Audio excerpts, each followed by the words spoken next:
गुरुवार शाम को देवेंद्र फडणवीस के शपथ ग्रहण के साथ ही महाराष्ट्र के अगले मुख्यमंत्री के लिए भाजपा की पसंद को लेकर 12 दिनों से चल रहे सस्पेंस भरे नाटक का अंत हो गया।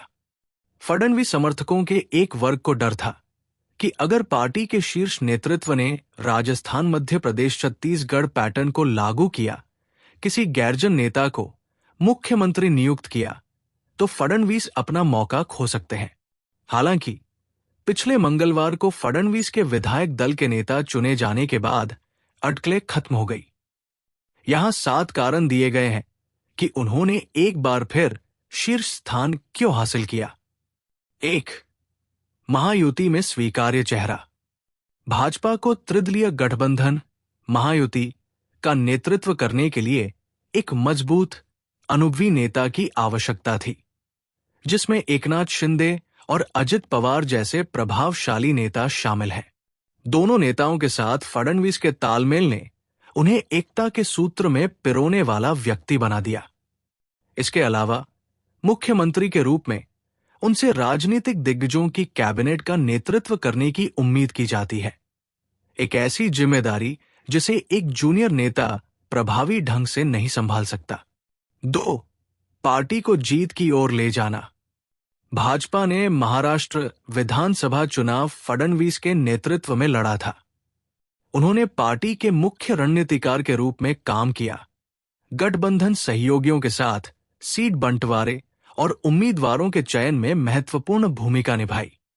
मराठा आंदोलन और किसान अशांति के कारण लोकसभा चुनावों में असफलताओं के बावजूद फडणवीस ने भाजपा को जीत की ओर अग्रसर किया।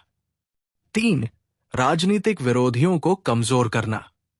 फडणवीस ने सार्वजनिक रूप से महाराष्ट्र में भाजपा के 2 प्रमुख राजनीतिक विरोधियों शिवसेना और एनसीपी को विभाजित करने में भूमिका निभाने की बात स्वीकार की है।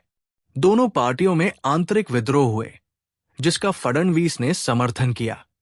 शिवसेना और एनसीपी के अलग हुए गुट क्रमशः 2022 और 2023 में सरकार में शामिल हुए।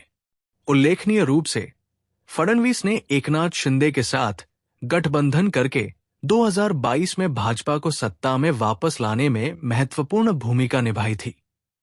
4. मजबूत ट्रैक रिकॉर्ड। फडणवीस ने सीएम के तौर पर अपने पहले कार्यकाल के दौरान मोदी की शासन शैली का अनुकरण करते हुए शानदार प्रदर्शन किया। समृद्धि सुपर हाईवे जैसी प्रमुख परियोजनाएं उनके नेतृत्व में शुरू की गई या पूरी की गई। उन्होंने मराठवाड़ा में सूखे की समस्या को दूर करने के लिए ग्रामीण जल शिवार योजना भी शुरू की।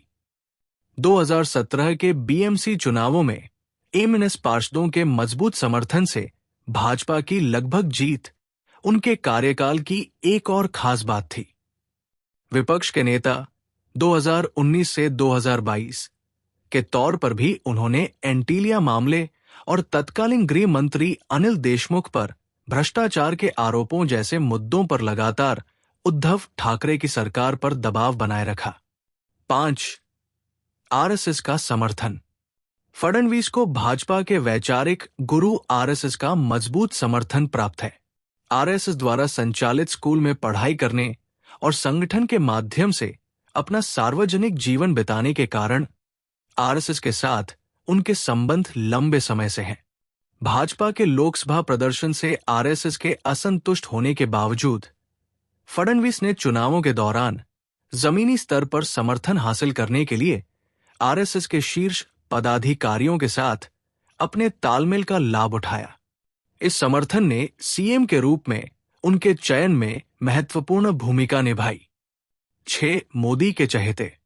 फडणवीस को लंबे समय से प्रधानमंत्री मोदी का भरोसेमंद सहयोगी माना जाता है, जिन्होंने 2014 में उन्हें सीएम के रूप में चुना था।